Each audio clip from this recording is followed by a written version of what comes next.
welcome back to Krista's Kitchen. So we have a little Easter treat for y'all today. I've been kind of obsessing with the silicone molds that we used for, I think it was the Valentine's treats. And I found a coconut recipe online that I want to try, kind of put in those molds to make a treat for my friend. So I know most all of y'all know how to melt chocolate. So I got some of the purple wafer melting chocolates from Hobby Lobby. No, Michael's, and melted them in the microwave, and then went ahead and filled the sides of our little bunny silicone molds that we're going to do today. While those are in the freezer chilling, I'm going to show y'all how to make the filling. Now, I've never made this before, but super simple, and I'm going to play with the ingredients a little bit to see if it fits what we need. One thing I did have trouble with was the wafers that I used today were not wanting to melt very well. So they were kind of giving me some trouble. But super simple coconut filling recipe, almost like a Mounds candy. But we're using a vanilla coating instead of a chocolate coating. But down in our bowl, I have a tablespoon of butter that's been softening. We have a block of cream cheese that's softened. If you buy it in the tubs, it's 8 ounces. And then we're going to add in a cup of coconut. Now this recipe did not specify sweetened coconut or plain, and I have sweetened, so that's what we're going to use. But because it's likely that they use plain, I'm going to taste test and adjust the sugar to see. This is a half cup measuring, so we're going to do 2 scoops of this. Now, if you don't like coconut, you're not going to like this recipe. We love coconut. A little bit extra, that'd be okay. And then this recipe calls for 4 cups or 2 pounds of powdered sugar. I'm going to start with 2 cups and go from there. It's powdered sugar, confectioner sugar, icing sugar, whichever one you want to call it. So, let's see. So far we have half a cup. These giant bags are sometimes difficult to work with. So 1 cup, cup and a half. So there we go. We've got 2 cups for right now. We're going to stir it around and see how this kind of mixes together. Now I don't know how much this will make, like how many little treats. For the recipe that I got this from, what they did is they took this mix and they refrigerated it until it was hard and then molded it into little balls and then dipped in chocolate. You can do the same thing. Like I said, I've just been really excited about these silicone molds that I've been finding at the grocery store, especially for holiday times, because they've been nice little treats to give to our friends, teachers, things like that. We can't quite give them to our classmates just because of the regulations, but they're still allowing us to give them to our teachers, and we can give them to whatever friends we choose to. Obviously, we're still being COVID friendly or sensitive, but we can make something in our house and still give it to them. And make sure your cream cheese is softened. It's going to make it the easiest to really mix this all together.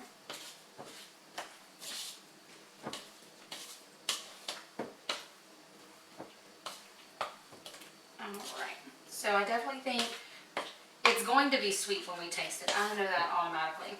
But from the how wet it is, I definitely think we need a little bit more powdered sugar to pull it back together a little bit. It's not going to do it a ton. So remember, about 4 cups is what the recipe called for. I'd say we're at about 3 right now.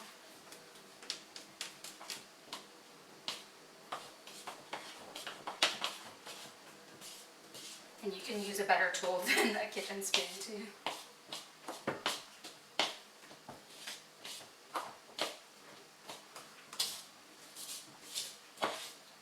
It really doesn't look like a lot of coconut to me though, and that's really what I want out of this, so I may end up adding more coconut.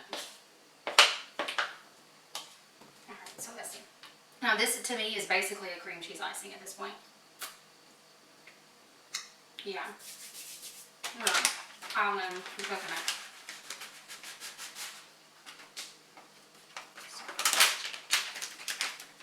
And this is one of the things I love about cooking. It doesn't have to be exactly what one person said.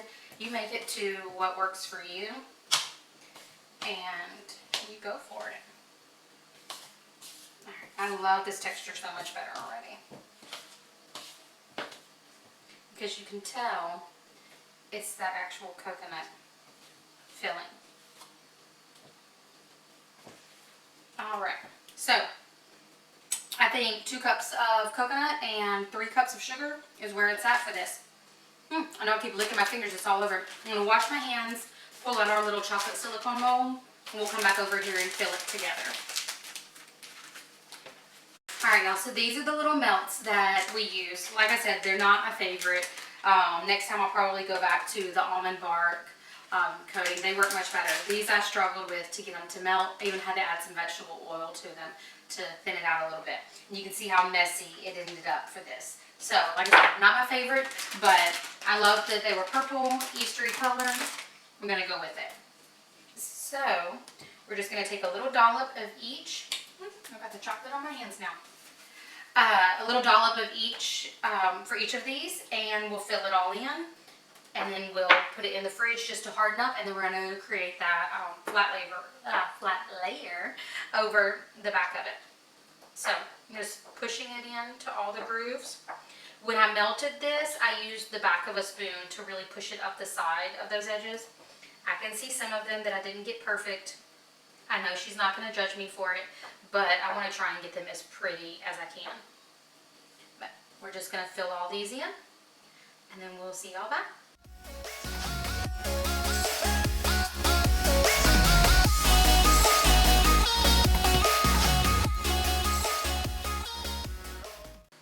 Okay, y'all, so we have pretty much all of these filled in. And I have to clean up the edges after they harden, but even with us filling this entire tray, we still have at least half of it left. So I'm definitely going to be able to get in another tray of bunnies with just this mix.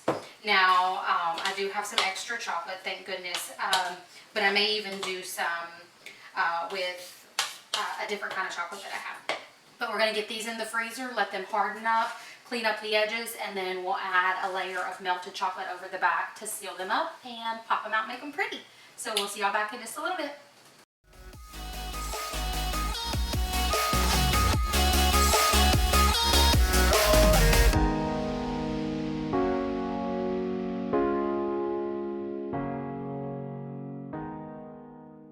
So I've melted a little bit more of the purple melting nibs, or chocolate nibs, whatever you want to call them. And I'm just going to spread it over the back of these. And we're doing the back, so I don't care about being super clean with it. I just want to make sure I get all of my edges covered on it. And I'm going to use my little scraper that I was just using to clean up some of the edges of the other stuff, or the other parts, and use that to make sure I've got it as flat as I can be. I did this before with the hearts, and I spent way more time, learned a little bit more from that one. That was the first time I'd ever done it. And I just hope I didn't, with this chocolate not wanting to melt for me, I hope that it's not too thick when I go to pop them out, and that it works well. It melted a little bit, this other bag melted a little bit better for me. So I don't know if the heat just got too hot too fast, the first bag, or what. But I think that's why I also had to use more chocolate than I had to with the heart silicone, because I just didn't have to use as much chocolate as I did this time. And yes, I'm being messy, and I'm sorry for those OCD people like me. I'm telling you, I went through it with the hearts, and this way works just as well, and I'll clean up the edges once we pop them out. I just want to make sure it's well coated on the back. And the fact that these just came out of the freezer, it's going to harden pretty fast once it goes onto it.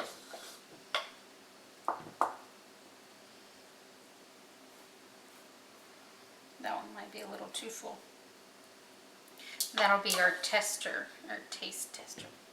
That's the one you give to the person that makes them. It's the little treat. That's me.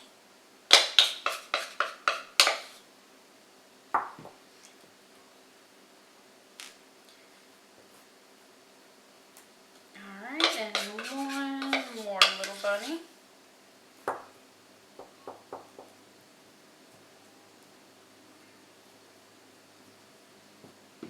Now they may have solidified faster than I expected, but I'm just going to kind of scrape across it to get any of the excess off.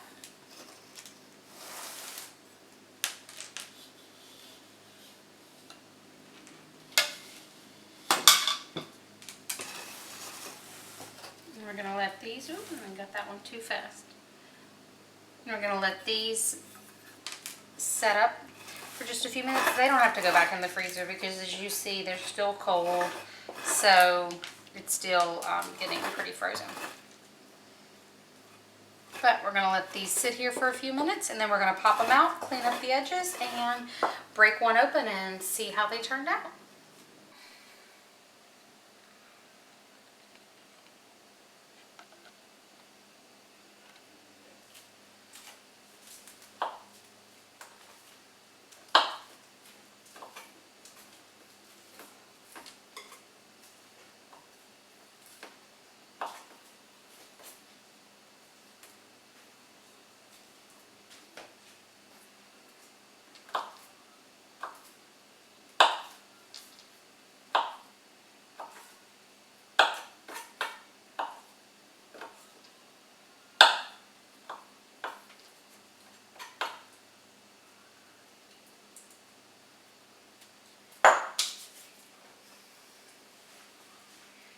Okay, y'all, so we lost a few bunnies in the making of this video.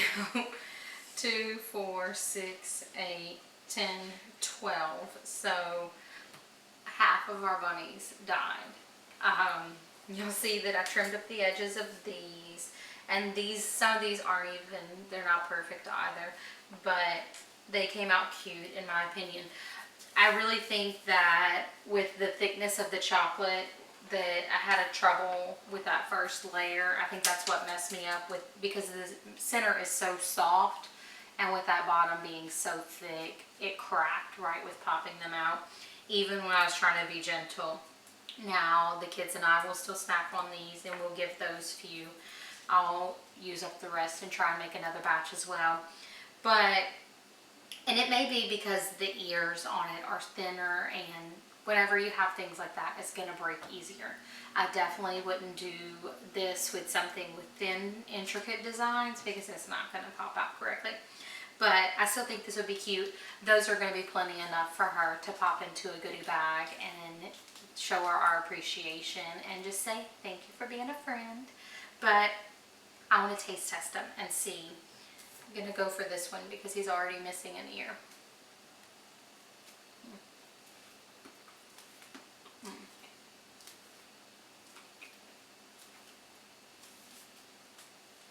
So I love the filling, and that is so thick at the top that I really think that's why. But this bottom crack, it cracked nicely, it's thin. The vanilla chocolate actually tastes really good with it too. I'm not missing anything by not having the chocolate or instead of the vanilla. But maybe this will give you an idea of an Easter treat you can make. They are very rich and very dense, so you won't need a lot of them. But y'all hear my daughter, she's asleep right there. But it's something that will definitely curb that sweet tooth, and I love the coconutty part of it. But thank y'all for joining us, and we'll see y'all next time. Bye.